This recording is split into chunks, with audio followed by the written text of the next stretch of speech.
Have you ever been playing Left 4 Dead 2 and noticed something strange? Something that doesn't seem right? Well, in today's video, I'll be exploring some of Left 4 Dead 2's unsolved mysteries. As always, if we hit 1,000 likes on today's video, I'll be posting some baby bunny pictures on my community tab, and once we hit 20k subs, I'll be doing a big live stream with my audience, so subscribe. Join the community Discord down below in the description and pinned comment. Thank you guys again so much for the support, but without further ado, let's begin.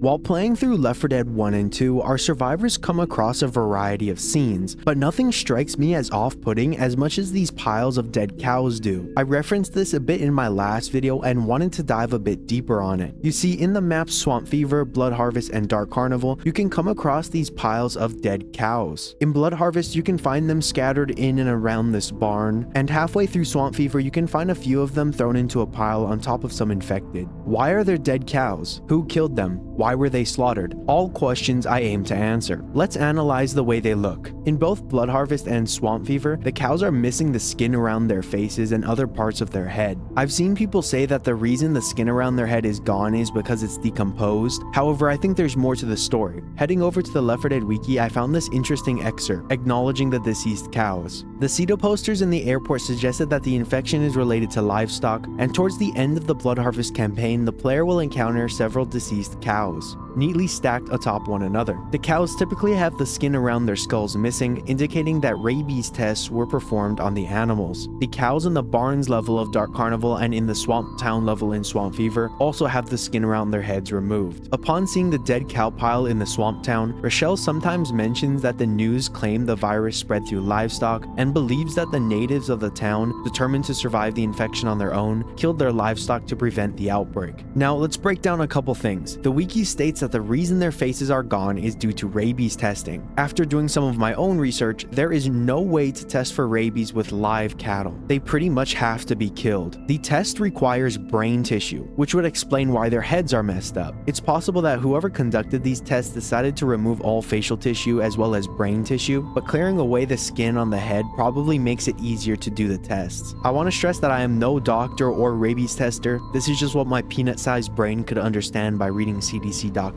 The wiki leaves it a bit open-ended, saying it's possible the people of the town killed their own cattle to prevent the spread. However, by the time our survivors make their way through the area, it seems whatever attempts were made did little to nothing. The green flu is so infectious that killing cows isn't gonna do anything. I also wanted to point out that the cows definitely weren't killed for food. Some people might try to argue that, but none of them are butchered in any way, and the state their bodies are left in don't indicate that whatsoever. The most interesting part of this whole ordeal is the fact that farmers in the middle of nowhere were able to get that information in the first place. How did they find out that cattle could possibly contract the virus? Did CETA give out this information over the radio? I know that according to the wiki it's on posters, but I don't see any of those posters in Swamp Fever. Something interesting to think about, but let's continue.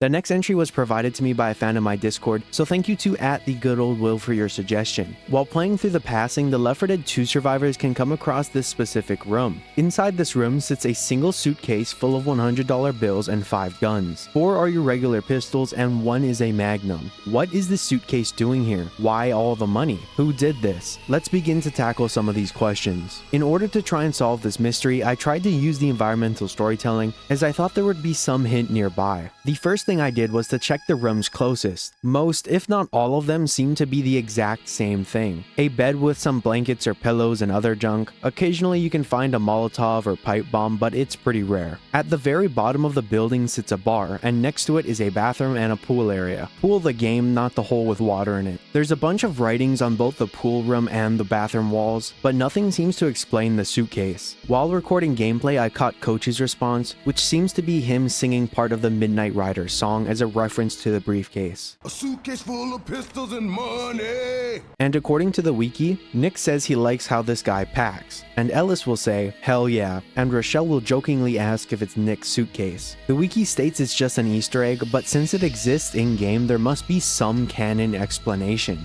What are some possible scenarios that could have led us to this? When I look at this suitcase, I think of something like a heist. It sort of just has that vibe to it, where 4 or 5 people made out with the money and shoved their weapons in the suitcase once they made it home. It's also possible that the group who owned the suitcase just robbed the store. If you backtrack in the level, there's countless stores the money could have come from. However, there's one issue from this. From what I see, there's only $100 bills in the suitcase. If the group who took this money robbed one or multiple of these stores on the street, you would see other bills like 5s or 10s, maybe even 20s or 1s. It's just odd that every single bill is a 100. That's what leads me to believe that this wasn't just some run-of-the-mill robbery. This was something on a much bigger scale. From what I could find, there's no bank in this level of the Passing, or no such establishment that would be holding on to such cash. No vault or storage room with the money that we can point to. So what's the deal? Starting from the top, a group of 4 to 5 people plan a heist on a bank in a nearby city. The infection has just reached the city, so it would be the perfect distraction. To be able to slip in and out using the infection as a distraction, or to find the bank completely closed. They bring a suitcase and a bunch of pistols, using the weapons to rob the bank and immediately skipping town. However, when they finally make it to a bar, they're instantly forced to fight off the infected,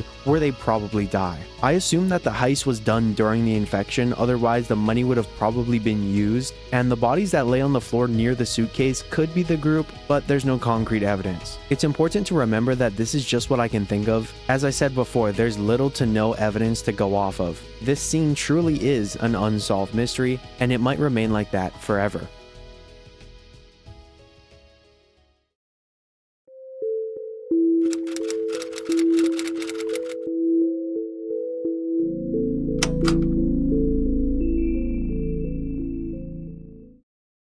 This entry was once again suggested by someone in my server, so thank you to 13k for the suggestion. This entry doesn't happen to be crazy deep, so I'll try to keep it short. Orange eyes is a reference to a specific zombie on one of the game's main menus. You see, when the player loads up the game, there's a few different backgrounds that can appear. One of those backgrounds comes from the map Dark Carnival. At first glance, nothing seems off, but if you stay on this background for a moment, a zombie will peek its head out from behind a corner, revealing these bright orange eyes, just for a zombie to walk by right after he peeks out, making him disappear. Is this just an Easter egg? Why the orange eyes? And why does it seem like he's looking at us? My first decision was to try and find something in Dark Carnival that would give me an explanation, but after exploring the map and trying to find some evidence, I couldn't really find anything substantial. After all that searching, I couldn't find the location that the main menu was held in. This leads me to believe that it's just an area made for the menu and nothing physical in-game. Looking it up also reveals that fact. So after all this extra work, I don't have anything to go off besides what we see in the main menu. While you could just explain it away as an Easter egg, what I find interesting is trying to prove it within the universe. It's a bit tough because all we have is this scene and not an area I can dissect, but I'll try my best. The orange eyes could be a separate mutation, but I believe the zombie is intentionally trying to break the fourth wall. When it peeks around the corner, it's not looking at any other zombie, it's not looking at something on the ground, it's looking at you, the player. It creeps me out because nothing else in the game does anything like this. Taking a look at the normal infected, they have small whitish eyes, but nothing near as bright as the zombie we see in the main menu. Is there more to the story? Is the zombie self-aware? Questions we might never get answers to.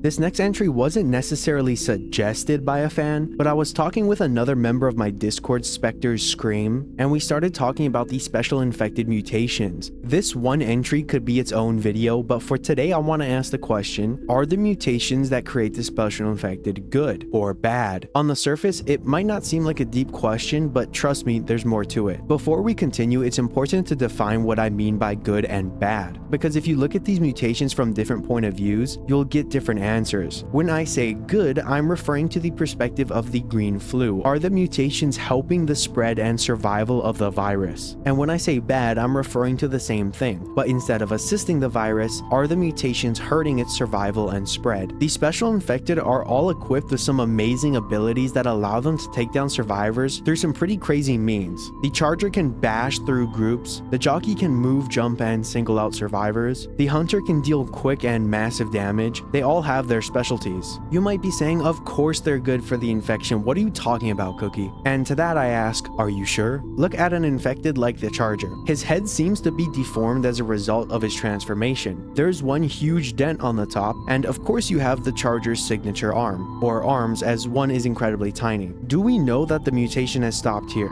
Think for a sec. What if the charger continued to mutate? Would its head become more deformed? If it does, it might affect the brain, leading to the host's death, and with no host, the green flu can't survive. Let's look at another special infected, the spitter. The spitter creates acid-like goo that it can form into a ball and shoot at survivors. The acid inside the spitter is what I wonder about. Does it eat away at the spitter? Well, if you look at its mouth, you can see that it actually does. The entire area around its mouth and face has completely dissolved away, leading me to believe that at some point in time in the future, the spitter's acid will end up dissolving too much of its body, leading to its death. So can we say that the mutations are 100% good or 100% bad? Unfortunately, no, because there are infected that don't seem to be affected very much by their mutations, like the hunter for example. But in the grand scheme of things, the infected will inevitably die due to starvation. But I've already done a theory on that, so go watch that video if you're interested.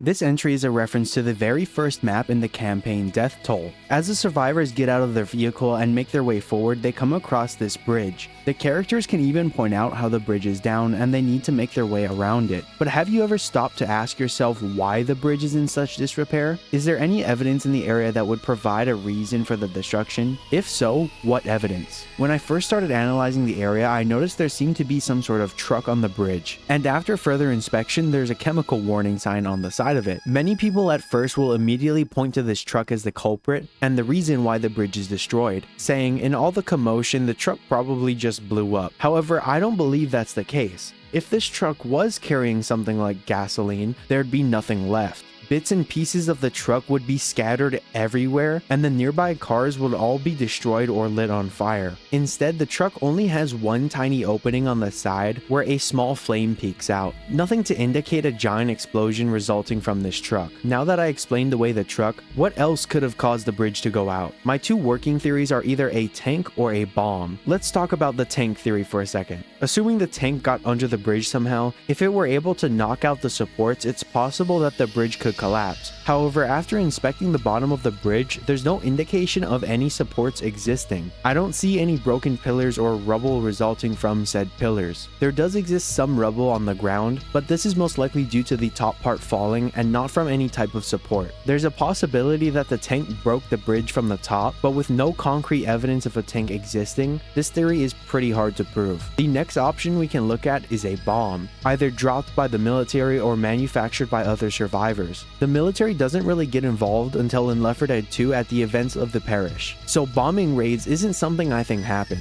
It's definitely possible, but I don't think it's super probable. What I 100% believe what happened is that a bomb was manually planted here by some of the other survivors, in an attempt to slow the infected or to stop people from continuing to Riverside. It's the only thing that makes sense to me personally, as there's little to no evidence of anything else. What really happened to this bridge? Why so much destruction?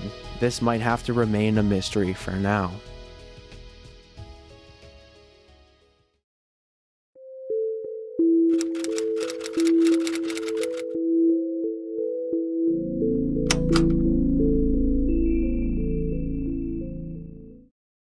Now this entry refers to an area I've talked about previously, and it's this one area halfway through the campaign, the Parish. The survivors jump out of the side of a house and come across a couple interesting things. There seems to be 4 houses all destroyed and burned to the ground. There's a little bit more, but it's kind of hard to tell with the out of bounds. And notably, a crashed helicopter sitting behind a fence. I've speculated on this very specific helicopter in the past, but with more information, I believe there's something else here. The two things that really sparked my interest are just how many houses are burned and Nick's lines. You see, when Nick first comes out of the house, he has a chance to say they don't like the military here. And if he approaches the helicopter, he can say zombies didn't take down this helicopter. Two lines that are very important in understanding the mystery that shrouds this area. Something else worth pointing out are these mounds of bodies piled up leading to this makeshift wall. It seems these were zombies and not people, but something I wanted to know. What do I actually think happened here? Well, to figure it out, we have to understand the vibe of the parish. For those of you who watch my channel frequently, you already know the general deal with this campaign. But for those of you who don't, all you need to know is that the people of this city don't like the military at all. Not only proved through Nick's voice lines, but by finding countless bodies throughout the campaign. Bodies of people not infected, shot and killed by the military. So now that we understand just how much conflict exists, let's jump back to our little town. What I think happened is that some amount of people in this area formed a group, given by all the makeshift blockades and walls found around in the area. They were probably holding out for a while until the military noticed their presence. Seeing as the military has been bombing the city, they must have targeted the area in an attempt to get rid of the survivors, dropping explosives or firebombs in the area hinted at by the nearby destruction. In retaliation, the group of survivors living in this place fought back, destroying whatever military presence they could. In this case, it happened to be one of their helicopters, which is what we find on the map. Unfortunately, the military gets the last laugh, as there are no survivors by the time our group makes their way through here. This is my personal explanation using the evidence provided in the environment, but what actually happened? Will the conflict ever end? That might have to remain unsolved for now. With that being said, I do read a lot of comments, so if you have a mystery that you would like me to talk about, let me know by commenting it, and if I use it, I'll shout you out in a future video. You could also leave it in the Discord, as I have a section for it in there. Please remember to join the public Discord, and again, if we hit 1,000 likes, I'll post some baby bunny pictures on my community tab, so make sure you're subscribed and you'll see them on your feed. Have a nice rest of your day. Peace out.